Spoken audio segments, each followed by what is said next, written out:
Perang Mu'tah.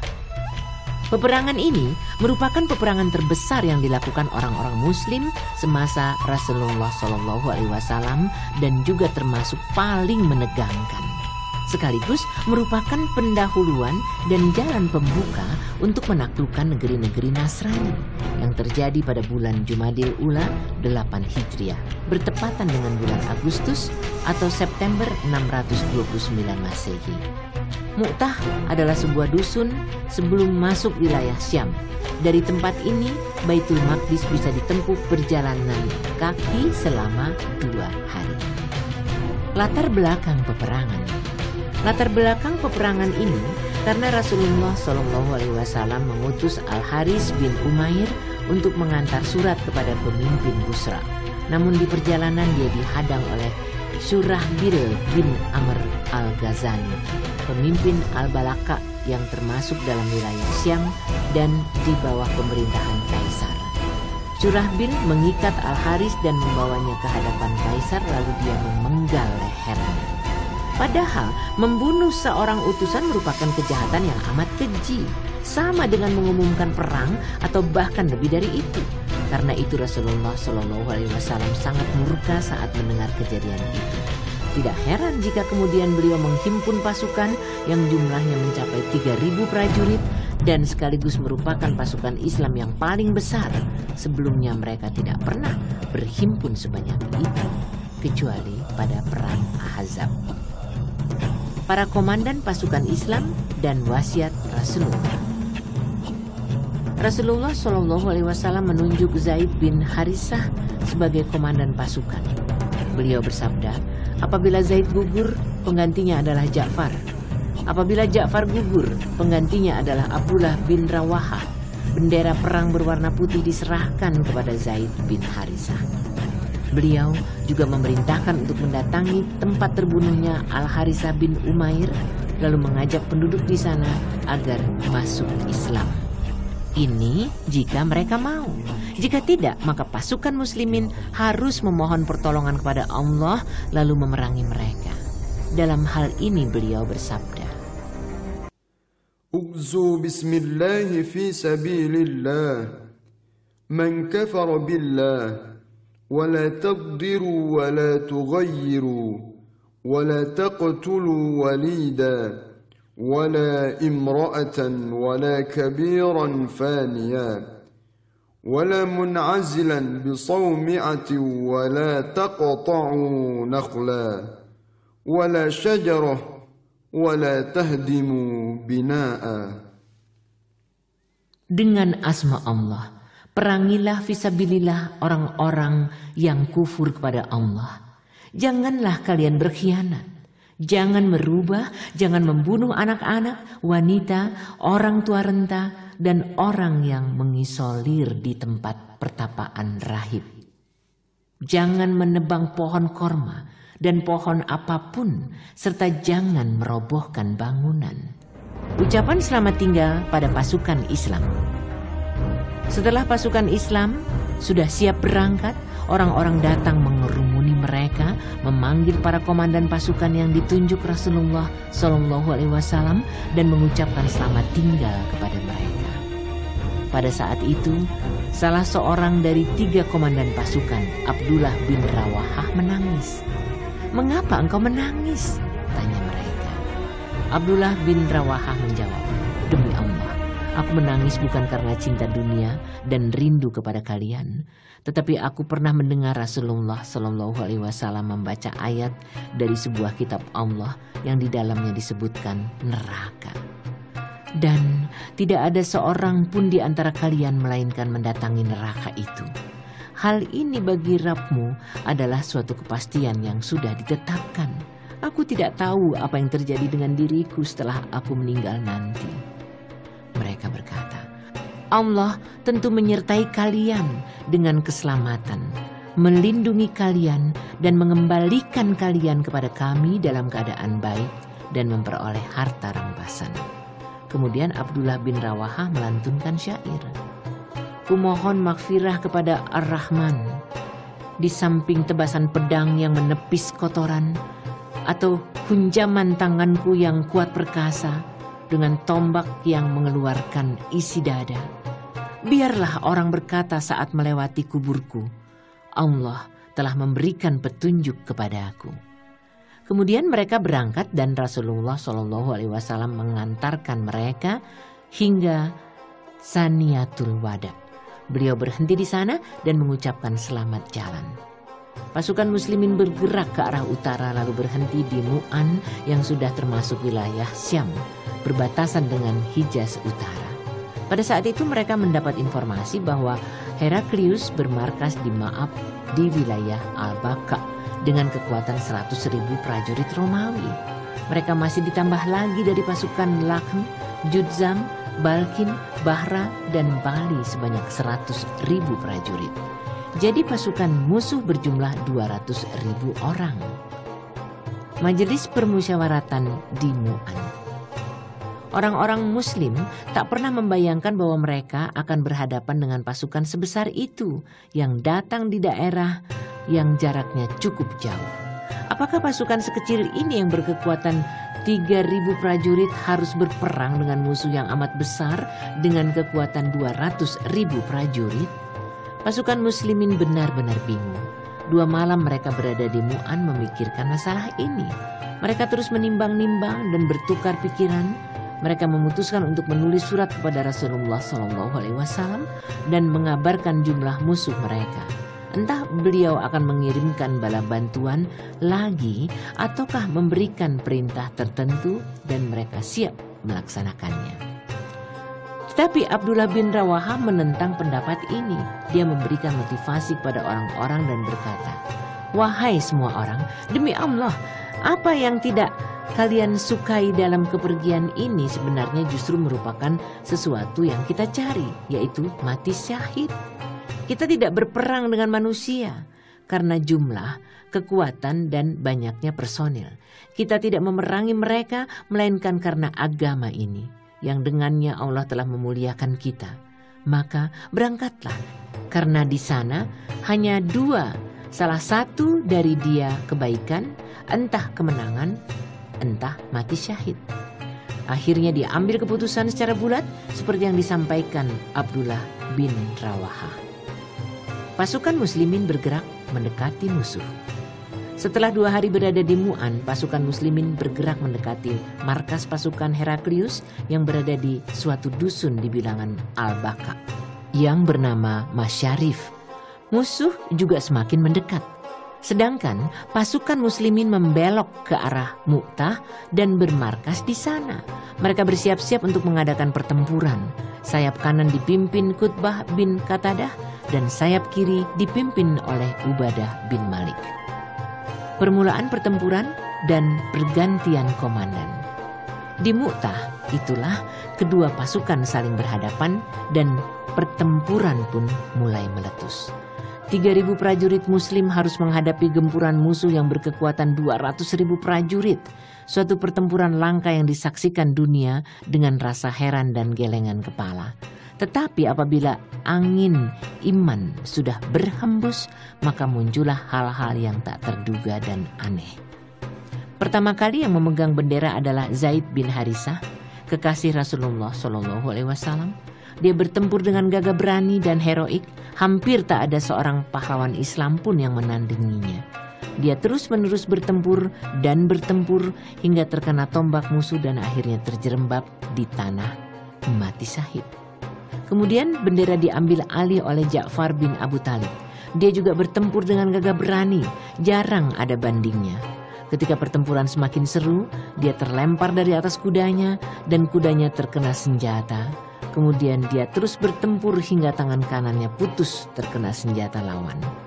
Bendera dia alihkan ke tangan kiri dan terus bertempur hingga tangan kirinya pun putus terkena senjata lawan. Bendera itu dia lilitkan di lengan bagian atas yang masih menyisa dan terus berusaha mengibarkan bendera hingga dia gugur di tangan musuh.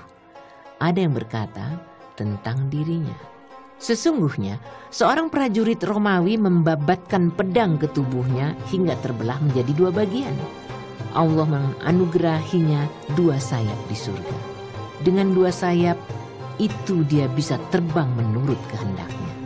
Karena itu, Ja'far bin Abu Thalib dijuluki At-Tayyar atau penerbang atau Zuljannahain, orang yang memiliki dua sayap. Al-Bukhari meriwayatkan dari Nafi, Ibnu Umar memberitahunya bahwa pada saat itu dia berdiri di samping jasad Ja'far yang sudah terbunuh. Kuhitung ada 50 luka entah karena sabetan atau hujaman di tubuhnya. Sementara tak ada satu luka pun di bagian punggungnya. Dalam riwayat lain, Ibnu Umar berkata, pada peperangan itu aku juga berada di sana bersama mereka. Kami mencari-cari Ja'far bin Abu Thalib dan akhirnya kami mendapatkannya berada di antara orang-orang yang gugur. Kami melihat ada 70 luka lebih di sekujur tubuhnya, entah karena sabetan, entah karena hunjaman. Dalam riwayat Al-Umari dari Nafi terdapat tambahan. Dan kami mendapatkan luka-luka itu ada di tubuhnya bagian depan. Setelah Ja'far bin Abu Thalib gugur, bendera diambil alih oleh Abdullah bin Rawahah. Dia maju ke depan sambil naik kudanya. Dia terlihat seperti ragu-ragu. Pada saat itu dia melantunkan syair. Wahai jiwa, segeralah turun ke sini. Turunlah atau engkau akan dibenci. Biarkan mereka berteriak dan menghibah. Mengapa kulihat engkau tidak suka surga? Akhirnya dia benar-benar turun dari punggung kudanya. Pada saat itu, sepupunya menghampiri dirinya sambil menyerahkan sepotong tulang yang masih menyisakan daging, seraya berkata, makanlah ini agar punggungmu bisa tegak, karena pada beberapa hari ini engkau menghadapi keadaan seperti yang engkau hadapi. Abdullah bin Rawahah mengambil dan menggigitnya sedikit, tetapi kemudian dia memuntahkannya lagi. Dia mengambil pedangnya lalu maju ke depan untuk bertempur hingga dia gugur. Bendera di tangan pedang Allah. Pada saat itu ada seseorang dari Bani Al-Jan yang bernama Sabit bin Arkam yang maju ke depan dan mengambil bendera. Dia berkata, wahai semua orang muslim, angkatlah seseorang di antara kalian. Engkau saja, jawab mereka. Aku tidak sanggup, jawabnya. Mereka menunjuk Khalid bin Al-Walid. Maka setelah mengambil bendera, dia bertempur dengan hebat dan gagah berani.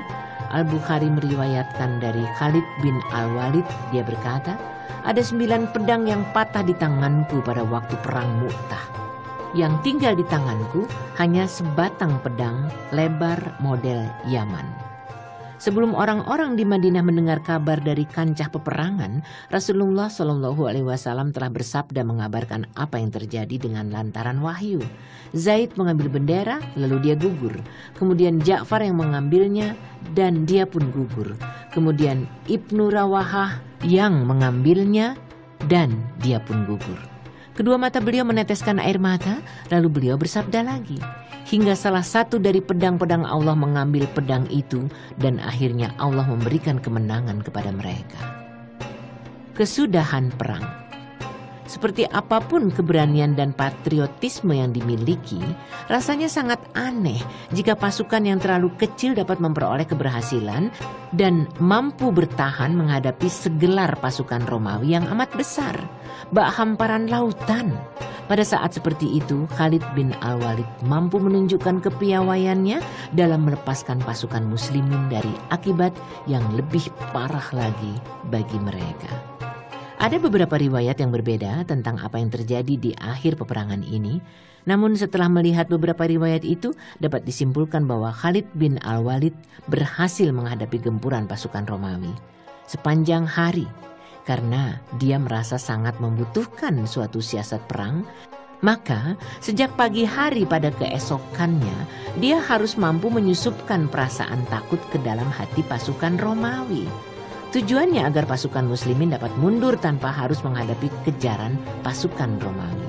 Dia sadar sepenuhnya bahwa menghindar dari cengkeraman cakar mereka bukanlah tindakan yang gampang, sekalipun ada kesempatan untuk itu. Sebab sesudahnya bisa saja pasukan Romawi akan melakukan pengejaran. Pada keesokan harinya, Khalid bin Al-Walid merubah komposisi pasukan dan mempersiapkannya dengan pola baru. Yang tadinya berada di front belakang dialihkan ke front depan. Yang tadinya berada di sayap kiri dialihkan ke sayap kanan. Begitu pula sebaliknya. Saat musuh melihat pengalihan ini, mereka seakan tidak percaya. Mereka berkata, rupanya mereka mendapat bala bantuan. Bersamaan dengan ini, ketakutan mulai membayangi hati mereka.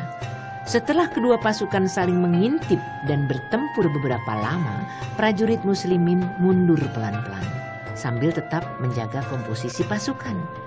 Pasukan Romawi tidak mengejar karena mengira bahwa pasukan muslimin akan menerapkan suatu tipuan dan sengaja menarik mereka ke tengah padang pasir lalu melancarkan serangan balik di sana.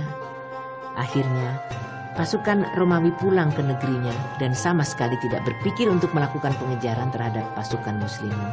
Dengan begitu orang-orang muslim bisa selamat hingga mereka kembali ke Madinah. Jumlah korban yang gugur dalam peperangan ini dari pihak muslimin ada 12 orang, sedangkan korban dari pihak Romawi tidak bisa diketahui. Hanya saja dengan melihat rincian jalannya peperangan ini, mestinya korban di pihak mereka jauh lebih banyak. Dampak peperangan. Sekalipun orang-orang muslim tidak bisa melancarkan serangan balasan setelah mereka mengalami kepahitannya, toh peperangan ini tetap meninggalkan pengaruh yang positif dengan mengangkat pamor orang-orang muslimin. Semua orang Arab berdecak kagum dan keheranan karenanya. Pasukan Romawi adalah pasukan yang paling besar dan paling kuat di muka bumi pada zaman itu. Sebelumnya orang-orang Arab mengira bahwa kenekatan pasukan muslimin ini sama dengan mencari mati dan terlalu riskan bagi keselamatan jiwa. Pasukan kecil ini dengan hanya kekuatan 3.000 prajurit yang harus berhadapan dengan segelar pasukan yang besar 200.000 prajurit lalu pulang tanpa mengalami kerugian yang berarti, sungguh merupakan keanehan yang sulit dipercaya. Kenyataan ini semakin menguatkan bahwa orang-orang muslim adalah sebuah gambaran tersendiri, tidak seperti yang dikenal bangsa Arab selama itu. Dengan kenyataan ini, orang-orang muslim pasti mendapat pertolongan dari sisi Allah dan pemimpin mereka. Benar-benar Rasul Allah. Karena itu beberapa kabilah yang sebelumnya menyerang dan memusuhi kaum muslimin merasa simpati terhadap Islam setelah perang Mu'tah ini. Bahkan Bani Sulaim, Asyja, Ghatafan, Fazarah, dan lain-lain menyatakan masuk Islam. Perang ini merupakan permulaan peperangan yang seru dengan pasukan Romawi dan sekaligus merupakan langkah untuk menaklukkan negeri-negeri yang diduduki Romawi hingga orang-orang muslim bisa menduduki wilayah yang cukup jauh. Satuan pasukan ke Salasil. Setelah Rasulullah Shallallahu Alaihi Wasallam mengetahui sikap beberapa kabilah Arab di pinggiran Syam yang berpihak kepada pasukan Romawi dalam menghadapi orang-orang Muslim semasa perang Mu'tah, maka beliau merasa perlu untuk memisahkan mereka dengan pihak Romawi dan menjadi sebab penyatuan mereka dengan pihak kaum Muslimin agar mereka tidak lagi berhimpun sekali lagi. Beliau merasa perlu melakukan tindakan yang bijaksana dan pas. Untuk melaksanakan tugas ini beliau menunjuk Amru bin Al-As sebab neneknya berasal dari Bali, salah satu kabilah di perbatasan Syam. Maka beliau mengutusnya untuk menemui mereka pada bulan Jumadil Akhirah 8 Hijriah seusai perang Mu'tah dengan tujuan untuk membujuk dan melunakkan hati mereka. Ada yang berpendapat sebelumnya ada informasi yang masuk bahwa penduduk Khuda'ah telah berhimpun dan hendak mendekati pinggiran Madinah. Maka beliau mengutus Amru bin Al-As untuk mendatangi mereka. Boleh jadi dua sebab ini berhimpun bersamaan. Rasulullah Shallallahu Alaihi Wasallam menyerahkan bendera warna putih kepada Amr bin Al-As di samping bendera hitam. Dia berangkat bersama 300 orang dari Muhajirin dan Ansar dan dikuatkan 30 penunggang kuda. Beliau juga memerintahkan agar dia meminta pertolongan kepada siapapun yang dilewatinya dari penduduk Bali dan kabilah-kabilah lainnya. Mereka melakukan perjalanan pada malam hari dan bersembunyi pada siang harinya.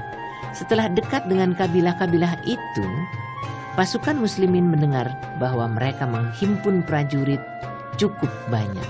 Maka Amru bin Al-As mengutus Rafi bin Muqaits menemui Rasulullah Shallallahu Alaihi Wasallam untuk meminta bala bantuan. Maka beliau mengirim Abu Ubaidah bin Al-Jarrah bersama 200 orang dari Muhajirin dan Ansor. Abu Bakar juga ikut bergabung bersamanya. Beliau memerintahkan agar Abu Ubaidah segera bergabung dengan Amru hingga mereka berhimpun menjadi satu dan tidak boleh saling berselisih, sekalipun beliau juga menyerahkan bendera kepada Abu Ubaidah. Setelah kedua belah pihak saling bertemu, Abu Ubaidah bermaksud merekrut orang-orang. Maka Amru berkata, "Engkau datang ke sini hanya sebagai bala bantuan, akulah yang menjadi komandan." Abu Ubaidah menerima hal ini dan Amru juga menjadi imam saat sholat bersama mereka. Kemudian mereka berangkat hingga tiba di wilayah Quda'ah.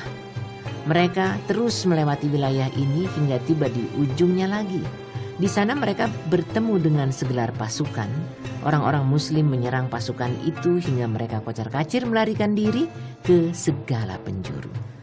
Auf bin Malik al-Asijai dikirim untuk pulang lebih dulu dan menemui Rasulullah SAW, mengabarkan kafilah mereka dan keselamatannya serta apapun yang terjadi dalam peperangan. Zatus Salasil adalah sebuah lembah di balik Wadil Qura. Dari tempat ini ke Madinah bisa ditempuh dengan berjalan kaki selama 10 hari. Ibnu Ishaq menyebutkan bahwa orang-orang muslim bermarkas di sebuah mata air di wilayah Judzam yang disebut Al-Salasil. Hingga peperangan ini disebut Zatus Salasil. Satuan pasukan Abu Qatadah ke Khadirah. Satuan pasukan ini dikirim pada bulan Sya'ban 8 Hijriah. Pasalnya Bani Khatafan menghimpun pasukan di Khadirah di wilayah Muharib. Najd setelah mendapat informasi tentang hal ini, Rasulullah SAW mengutus Abu Qatadah bersama 15 orang. Dia berangkat ke sana dan menyerang mereka, dapat membunuh mereka, menawan dan juga mendapatkan harta rampasan. Kepergiannya ke sana selama 15 hari.